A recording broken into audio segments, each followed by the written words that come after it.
बिस्मिल्लाहिर्रहमानिर्रहीम अस्सलाम वालेकुम। जब शहर के अमीर तरीन शख्स की बीवी ने फ़कीर से शादी कर ली।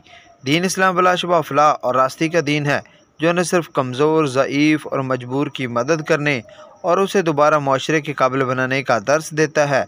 अल्लाह ताला को ये बात नहायत ही बुरी लगती है कि कोई उसकी मखलूक का काउंटर और घटिया गर्दाने, क्योंकि ये खालिक-कायनात की ही तकसीम है। कोई शाह है और कोई गधा, किसी को ताजदार बना दे और किसी को फ़कीर। ऐसा एक सबक अमोज़ वाक़या इमाम जोज़ी रज़ी अल्लाह तआला अन्हु ने भी बयान करते हुए मुस्तहिक़ और नादार लोगों की मदद की तरग़ीब और रब ताला के इख्तियार को समझाने की कोशिश की है। इमाम जोज़ी रज़ी अल्लाह तआला अन्हु बयान करते हैं कि असफ़ान का एक बहुत बड़ा रईस अपनी बेगम के साथ दस्तरखान पर बैठा हुआ था। दस्तरखान अल्लाह की नेमतों से भरा हुआ था। इतने में एक फ़कीर ने सदा लगाई, अल्लाह के नाम पर कुछ खाने के लिए दे दो। उस शख्स ने अपनी बीवी को हुक्म दिया, सारा दस्तरखान इस फ़कीर की झोली में डाल दो।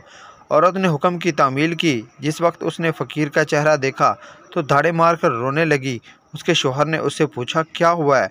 उसने बतलाया, ये शख्स जो फ़कीर बनकर हमारे घर में दस्तक दे रहा है, चंद साल पहले इस शहर का सबसे बड़ा मालदार और हमारी इस कोठी का मालिक और मेरा साबिक शौहर था। चंद साल पहले की बात है कि हम दोनों दस्तरखान पर ऐसे ही बैठकर खाना खा रहे थे जैसा कि आज खा रहे थे। तो इतने में एक फ़कीर ने सदा लगाई कि मैं 2 दिन से भूखा हूँ, अल्लाह के नाम पर खाना दे दो। मेरा शौहर दस्तरखान से उठा और उस फ़कीर की इस कदर पिटाई की कि उसे लहू-लहान कर दिया। न जाने इस फ़कीर ने क्या बद्दुआ दी कि मेरे शौहर के हालात ख़राब हो गए, कारोबार ठप हो गया और वह फ़कीर खलास हो गया। उसने मुझे भी तलाक दे दी। उसके चंद साल गुजरने के बाद मैं आपकी ज़ौजियत में आ गई। शौहर बीवी की ये बातें सुनकर कहने लगा, ऐ मेरी शरीके हयात, क्या मैं आपको इससे ज़्यादा तज्जुब-खेज़ बात ना बतलाऊँ? उसने कहा, ज़रूर बताएं। कहने लगा, जिस फ़कीर की आपके साबिक शौहर ने पिटाई की थी, वो कोई दूसरा नहीं बल्कि मैं ही वो फ़कीर था।